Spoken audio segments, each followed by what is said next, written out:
अब मैं आपकी बात को आगे बढ़ाते हुए धनंजय जी के पास आता हूँ।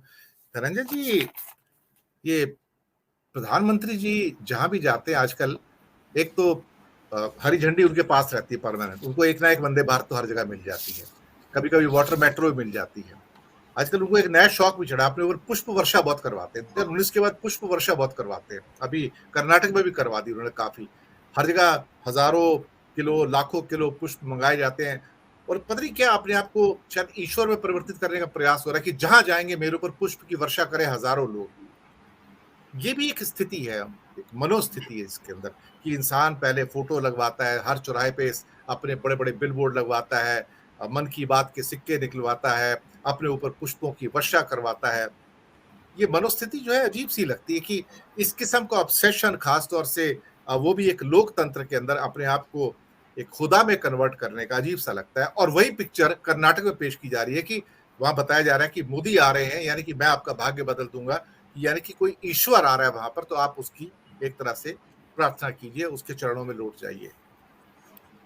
भारतीय जनता पार्टी या कहा जाए मोदी जी अब इतने ज़्यादा प्रभावशाली हो गए हैं कि बाकी किसी के लिए तो कोई स्थान बचा ही नहीं है। अब वो ईश्वर है, तो ईश्वर जो कहेगा सब कुछ सही करेगा और वो नैया पार लगा सकते हैं। मोदी जी आएँगे, कारपेट बॉम्बिंग करेंगे और कर्नाटक को जितवाकर ले जाएँगे।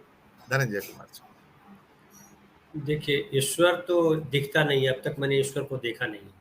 मोदी जी मुझे रोज़ दिख जाते हैं कहीं न कहीं, किसी न किसी तरह। तो मुझे लगता है ईश्वर तो मोदी नहीं है। अब मुझे एक और लग रहा है कि मोदी का जो ब्रांड है ना, वो थक गया, खत्म होने को है। और ये जो पुष्प वृष्टि कराएँ या सोने-चांदी से तुलवाएँ या पता नहीं क्या करें, राजा है कुछ भी कर सकते हैं, वो तो अपने आप को राजा मानते हैं। हम उनको राजा नहीं मानते। हम मानते हैं कि वो जनता के चुने हुए प्रतिनिधि हैं और उन जनता के चुने हुए प्रतिनिधि हैं जिन जनता को बरगलाया गया। वो चाहे धर्म के नाम पर बरगलाया गया या झूठे सपने दिखाए गए। वो उस जनता ने वोट दिया है जिनके लिए बुलडोजर जो है न्याय है। उन जनता ने वोट दिया है जिनके लिए सीबीआई जो है वो न्यायालय है। इसलिए मोदी जी तो यही कहते हैं। मोदी जी ने क्या कहा कि सीबीआई जो है वो न्याय का परचम है, ब्रांड है। अब न्याय का ब्रांड अगर सीबीआई है तो सुप्रीम कोर्ट क्या है, कोर्ट क्या है? खैर, तो इसलिए मोदी जी जो अब क्या कहते हैं, मोदी जी की बातों को हम लोग अनसुना कर रहे थे लंबे समय से। अब आम जनता भी अनसुना करना सीख गई है, तो जान गई है कि मोदी जी बोल रहे हैं। क्योंकि 2 करोड़ रोजगार अगर देते तो 18 करोड़ लोगों को रोजगार मिल गया होता। अगर देश की व्यवस्था ठीक कर रहे होते, उज्ज्वला योजना या महंगाई या और मुद्दों को लेकर के आए, काला धन लेके आने वाले थे, 15 लाख देने वाले थे और सारे भ्रष्टाचारी को जेल में बंद करने वाले थे। सारे भ्रष्टाचारी उनके पार्टी में जमा हो गए। तो ये भी जनता देख रही, जनता को दिखता नहीं ऐसा तो है नहीं। और हमारे की जनता में एक और क्वालिटी है, मुझे वो लग रहा है कि जनता कहते अरे यार एक मौका और दे दो यार बेचारे को। अभी पहली बार आया है, अभी उसको जरा कुर्सी साफ की, छाया, बैठा, अभी एक मौका दे दो, एक बार और देख लो। तो एक बार और दिखा दिया, दे दिया है। लेकिन मैं कहूँगा उनका जो उनकी जो पूरी रणनीति है ना, मैं उसको रणनीति नहीं मानता। और अभी भाई साहब विजय जी चले गए, उन्होंने कहा, हालांकि मैंने अपना नाम चैनल का नाम बदल दिया है, द कॉमन मैन के जगह कॉमन पर्सन कर दिया है। मैन में चूंकि पुरुष का खाली बोध होता था, मैंने कहा जेंडर की बात करें और चेयरपर्सन होने लगे तो कॉमन पर्सन क्यों ना हो। तो ये एक क्या कॉमन मैन हुआ अच्छा है, नाम था सर। कॉमन मैन, उसमें मुझे लगता नहीं कि द कॉमन मैन के अंदर जेंडर झलकता है। ये एक सेइंग है, उसको एक कंबाइंड रूप में देखा जाना चाहिए। मुझे लगता है हाँ उसको मैन के रूप में नहीं देखना चाहिए। द लेकिन मैं कॉमन मैन का मतलब सब कुछ है उसके अंदर, जो एक हाँ जनरल इंप्रेशन निकलता है। मेरी जितनी सीमित बुद्धि है मैं उसके हिसाब से बात कर रहा हूँ। नहीं बिल्कुल सही कह रहे हैं, लेकिन जो जेंडर को लेकर के काम करते हैं उनको थोड़ा खटकता है, मैन आजकल जेंडर वाला इशू जो है चल गया है, हाँ। लोग और भाषा चूंकि में हम भी इसका ये कर। बिल्कुल, और हम उन लोगों के साथ काम किए हुए हैं, हमारे साथ लोग जुड़े हुए हैं और जहाँ राइटर एसोसिएशन में इसकी बात वहाँ भी चलती है। इसके अलावा पॉपुलेशन फर्स्ट और लाडली वाले जो लोग हैं उन लोगों के साथ हमने काम किया हुआ है, तो हमको भी लगा। खैर ठीक है, वो अलग इशू है। फिर तो तो फिर तो वी द पीपल रख लीजिए, ज्यादा अच्छा हो जाएगा।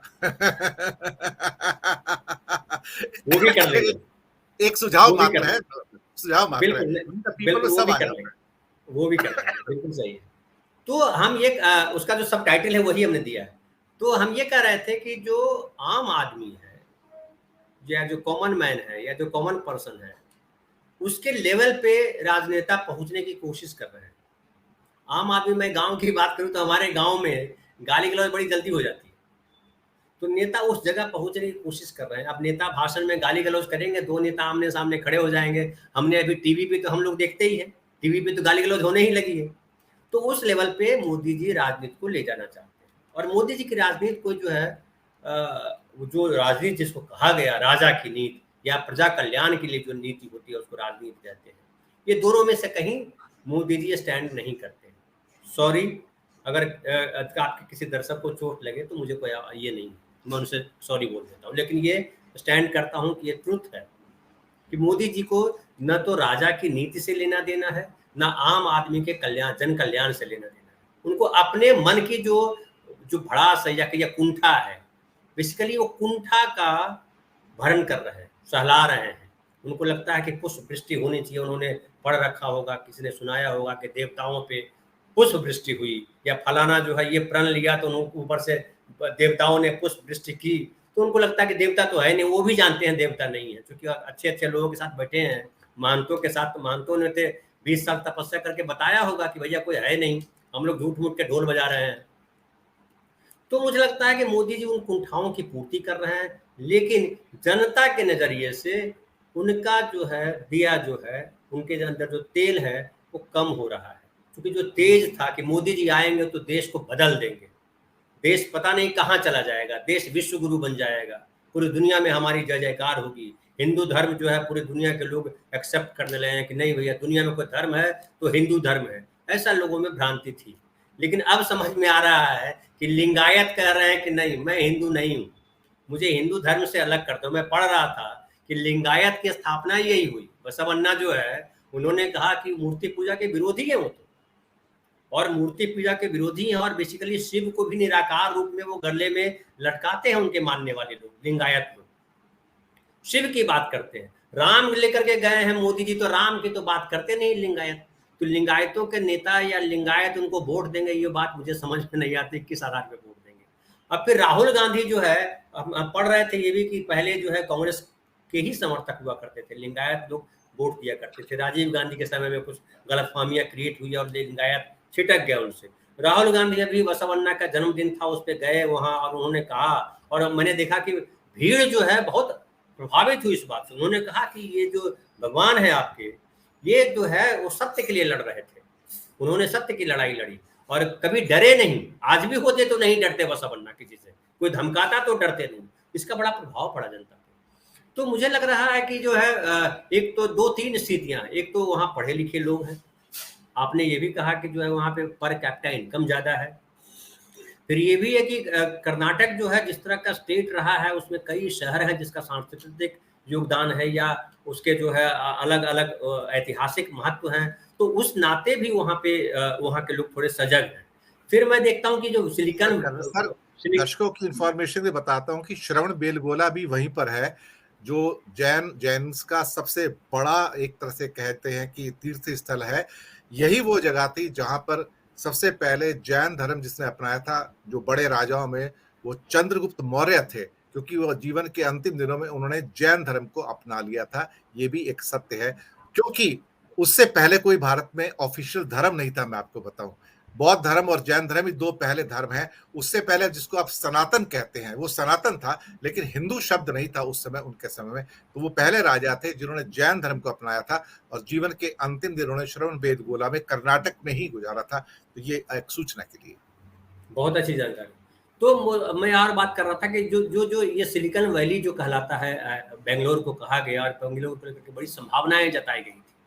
अभी जैसा विजय जी बोल के गए कि इंजीनियरिंग कॉलेजेस जो है बीजापुर में है या और अलग अलग शहरों में है, उन इंजीनियरिंग कॉलेजों में सीटें नहीं भरी क्योंकि उत्तर भारत के लोग नहीं आए। और बेंगलोर के हालत ये बताई जाती है कि बेंगलोर में जो है भयंकर तौर पे सड़क जाम है, पानी जाम हो जाता है। तो शहर का जिस तरह से विकास किया जाना चाहिए था उस तरह से विकास पे ध्यान पिछले 5 वर्षों में तो बिल्कुल नहीं दिया गया।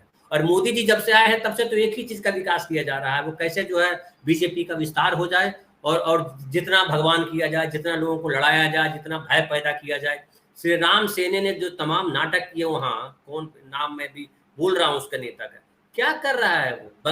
हम ये जो अभी मैं कल फिर पढ़ रहा था कि गुजरात के किसी व्यक्ति ने जो है तेजस्वी यादव पे केस किया है कि आपने गुजराती समाज का अपमान किया। ये कौन लोग हैं? और मुझे अगर कोर्ट को तो चाहिए था इन लोगों को पटक करके जो है जेल में बंद कर देते, चल जेल के अंदर, तू गंदी भाषा फैला रहा है। अब बताइए, ये बात करिए कि ये जो है जो लूट करके ले जाते हैं, जो पैसे मोदी 2-3 सरनेम मोदी जो थे वो पैसे लूट के ले गए, उनके खिलाफ क्यों नहीं आपने वीटो जाहिर किया कि भैया आप लोग ने हमारे समाज का नाम खराब किया, इसलिए जात से निकाल दिए और आपका सब कुछ पे कब्जा कर लेंगे। गुजरात के कुछ लोग अगर करप्शन कर रहे हैं और इससे गुजरात का नाम खराब हो रहा है, तो क्यों नहीं उन पे गुजराती लोग आपत्ति करते हैं? मैं ये मेरा सवाल है लोगों से। तो कर्नाटक को जिस तरह से, कर्नाटक की जो संस्कृति है, जो कर्नाटक, अब देखिए, अब दूध की ही बात कीजिए, लाइस लाइन के कह के खत्म करता हूँ दिनेश भाई। अब दूध की बात कीजिए, अब नंदनी और आप ये लड़ा रहे हो यार। अरे अमूल, अमूल भी यहीं का है, नंदनी भी यहीं का है, सुधा भी यहीं का है, महानंदा भी यहीं का है, सब इसी देश का है। तो आप जो है प्रांत के नाम पे, और केंद्रीय सरकार में बैठा हुआ व्यक्ति, केंद्रीय गृह मंत्री इस तरह की भाषा बोलेगा, प्रधानमंत्री इस तरह की भाषा बोलेगा, आप गुजरात के प्रधानमंत्री नहीं हो। तो ये जो पूरी की पूरी उनकी जो रणनीति है, कर्नाटक की जनता, देखिए बिहार की जनता की मैं तारीफ करूंगा कि बिहार की जनता ने बीजेपी को कभी जगह नहीं दी। नीतीश जी हो या कोई भी हो, उनके साथ जाकर के खड़ी हो गई जनता और बीजेपी को फलने फूलने का मौका नहीं दिया। और अभी बीजेपी की बड़ी बुरी हालत है बिहार में। फिर कर्नाटक में अगर बीजेपी फल फूल जाती है तो बड़ा अफसोस होता है कि कर्नाटक पढ़ा लिखा शहर है, अच्छे लोगों का राज्य है, तो वहां बीजेपी कैसे आ गई? तो मुझे लग रहा है इस बार कि जिस तरह से नेताओं का पूरा ये है, जिस तरह से बात हुई, सुनील जी ने कहा या अनिल जी ने कहा या विजय भाई ने कहा कि, तो मुझे लग रहा है कि सत्ता परिवर्तन होगा और बीजेपी जो है लंबे समय के लिए सत्ता से बाहर होगी। जी। बहुत छोटी छोटी टिप्पणी लूंगा दूसरे चक्र में, सिर्फ 2-2 मिनट की, क्योंकि समय का अभाव है। तो